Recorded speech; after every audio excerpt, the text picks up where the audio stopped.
Rahasia Pulau Kirin, bab 18 pukul setengah 5 pagi. Begitu kedua laki-laki itu menjauh dengan segera ayah George berbisik-bisik.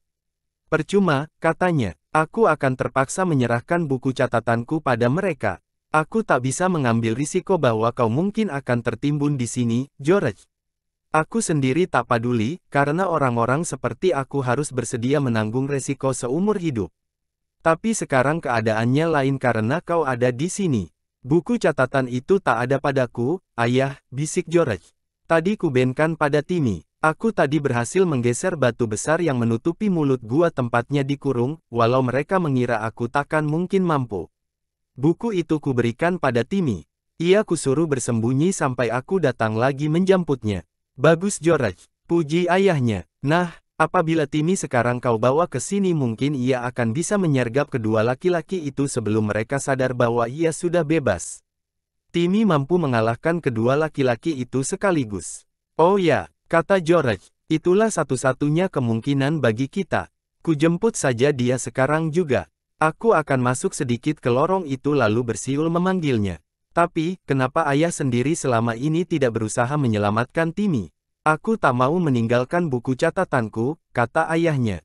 Aku juga tak mau mengantonginya karena khawatir jika aku dikejar oleh mereka dan kemudian buku itu mereka temukan.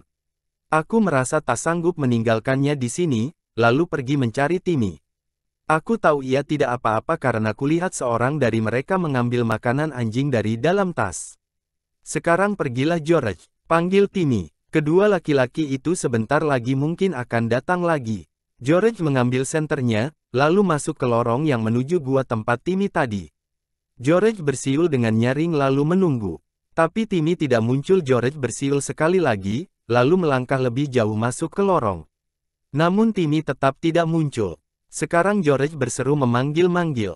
Timmy, Timmy, ke sini, serunya kuat-kuat. Tapi Timmy masih belum muncul juga. Tak terdengar gonggongan gembira, begitu pula langkahnya berlari-lari. Sialan, pikir George, mudah-mudahan ia tidak lari terlalu jauh ke dalam sehingga tak mendengar panggilanku. Sebaiknya aku masuk agak dalam lagi.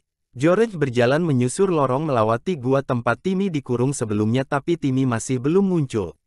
George melewati suatu tikungan. Ternyata setelah itu lorong bercabang tiga buah lorong. Semuanya gelap, sunyi dan dingin. Wah. George tak tahu lorong mana yang harus dipilihnya. Ia nekat mengambil lorong sebelah kiri. Tapi lorong itu tak lama kemudian bercabang tiga lagi. George berhenti melangkah. Jika aku terus berjalan pasti akan tersesat nanti, pikirnya. Aku tak berani karena terlampau menyeramkan. Ia mulai berseru-seru lagi memanggil Timmy. Suaranya menggema dayam lorong. Kedengarannya sangat aneh. George kembali ke gua tempat ayahnya. Hatinya kecut. Ayah, Timmy sama sekali tak muncul ketika ku panggil. Rupanya ia memasuki salah satu lorong di sana, lalu tersesat. Aduh, benar-benar gawat. Di belakang gua ini banyak sekali terdapat lorong yang bersimpang siur. Seakan-akan seluruh dasar laut terdiri dan lorong-lorong. George terhenyak. Tampangnya sedih sekali. Mungkin saja, kata ayahnya, yah, rencana kita yang bagus ternyata gagal. Kita harus mencari akal lain. Aku ingin tahu apa yang dikatakan Julian dan yang lain-lainnya jika mereka nanti bangun dan melihat aku sudah tidak ada, kata George sekonyong-konyong, mungkin saja mereka akan kemari, mencari aku. Tak banyak gunanya, kata ayahnya, kedua orang itu akan masuk kemari dan menunggu selama mereka ada di pulau. Takkan ada orang yang tahu di mana kita berada. Mereka kan tidak mengetahui bahwa dalam bilik batu itu ada jalan masuk kemari. Tidak, jawab George, juga apabila mereka kemari, mereka takkan mungkin menemukannya. Kami sudah mencari-carinya sebelum ini.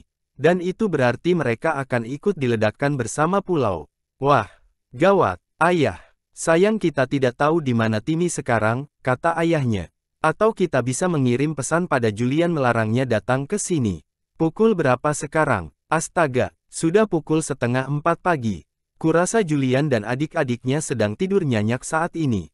Julian memang sedang tidur nyenyak, begitu pula Anne dan Dick, jadi tak ada yang tahu bahwa pembaringan George kosong. Tapi pukul 4:30 Anne terbangun karena kepanasan. Kubuka saja jendela. Katanya, panas sekali hawa dalam kamar ini. Anne bangun, lalu pergi ke jendela dan membukanya. Ia berdiri di situ sebentar, memandang keluar. Langit berbintang, air teluk berkilau remang-remang. George, bisik Anne, masih tidurkah kamu? Tapi tak terdengar jawaban dan tempat tidur George. Anne menajamkan telinga. Hei, bahkan bunyi napas saja tak kedengaran. Adakah George di situ? Anne meraba-raba tempat tidur George. Ternyata tak ada yang berbaring di dalamnya. Anne menyalakan lampu kamar. Piyama George tergeletak di tempat tidur. Tapi pakaiannya lenyap. George pergi ke pulau. Pikir Anne ketakutan. Seorang diri. Padahal malam ini begini gelap. Anne pergi ke kamar abang-abangnya. Ia meraba-raba di tempat tidur Julian lalu menggoncang-goncang bahu abangnya itu. Julian kaget dan terbangun. Hei, ada apa? George tak ada di tempat tidurnya, Julian. Pembaringannya masih rapi, bisik Anne. Bisikannya itu membangunkan Dick. Ia pun langsung terduduk. Sialan, mestinya sudah kuduga. George akan melakukan perbuatan konyol seperti itu, kata Julian. Pada tengah malam lagi. Padahal di sekitar pulau banyak bertebaran batu karang yang berbahaya. Sekarang, tindakan apa yang harus kita ambil? Sudah kukatakan padanya jangan pergi ke pulau, Timmy pasti tak apa-apa. Kurasa tentunya Paman Quentin cuma lupa mengejeknya naik ke atas menara kemarin. George sebenarnya kan bisa menunggu sampai 10:30 pagi ini, dan saat itu mungkin akan bisa melihat Timmy lagi. Jadi, kita tidak bisa berbuat apa-apa sekarang. Tanya Anne dengan cemas. Betul, jawab Julian. Aku merasa pasti George kini sudah tiba dengan selamat di Pulau Kirin. Bertengkar lagi dengan Paman Quentin dan repot dengan Timmy. George memang benar-benar keterlaluan. Mereka masih berembuk lagi selama setengah jam. Kemudian Julian memandang arlojinya. Pukul 5, katanya. Lebih baik kita mencoba tidur lagi sebentar. Bibi Fanny nanti pasti cemas kalau mendengar bahwa George menghilang. Anne kembali ke kamarnya. Begitu rebah di tempat tidur, ia langsung terlelap lagi. Tapi Julian tak dapat tidur. Pikirannya selalu melayang memikirkan George dan bertanya-tanya pada diri sendiri kemana anak itu.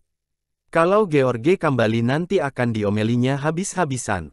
Tiba-tiba didengarnya bunyi aneh di bawah. Bunyi apa itu? Kedengarannya seperti ada yang mencoba masuk lewat jendela. Adakah jendela yang terbuka? Ya, jendela kamar cuci mungkin tidak ditutup. Brang, apa itu? Tak mungkin pancuci, karena pencuri takkan mungkin berisik seperti itu. Pencuri konyol namanya. Kemudian terdengar bunyi langkah menaiki tangga.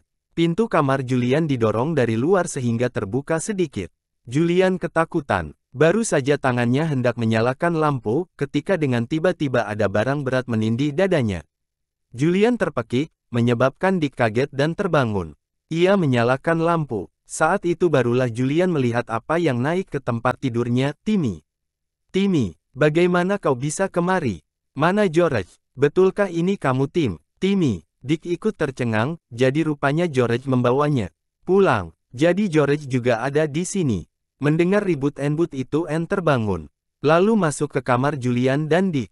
Hei, Timmy, serunya kaget. Jadi George juga kembali Julian.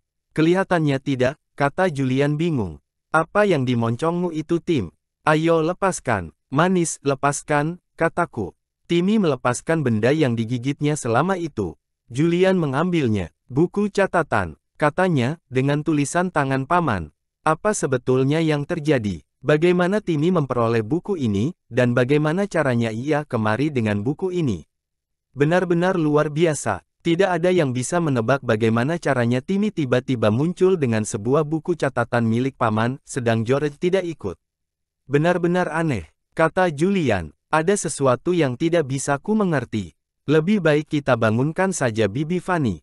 Anak-anak membangunkan Bibi Fanny, lalu menceritakan semua yang mereka ketahui. Ternyata Bibi benar-benar cemas ketika mendengar bahwa George pergi. Diambilnya buku catatan paman. Dengan segera disadarinya bahwa buku itu penting. Buku ini harus kusimpan dalam lemari besi, katanya. Aku tahu buku ini sangat berharga. Bagaimana bisa sampai ada pada Timmy? Tindak tanduk Timmy mengais-ngais kaki Julian sambil mendengking-dengking pelan. Tadi kelihatannya ia senang sekali bertemu dengan anak-anak tapi sekarang, rupanya ia masih hendak mengatakan sesuatu.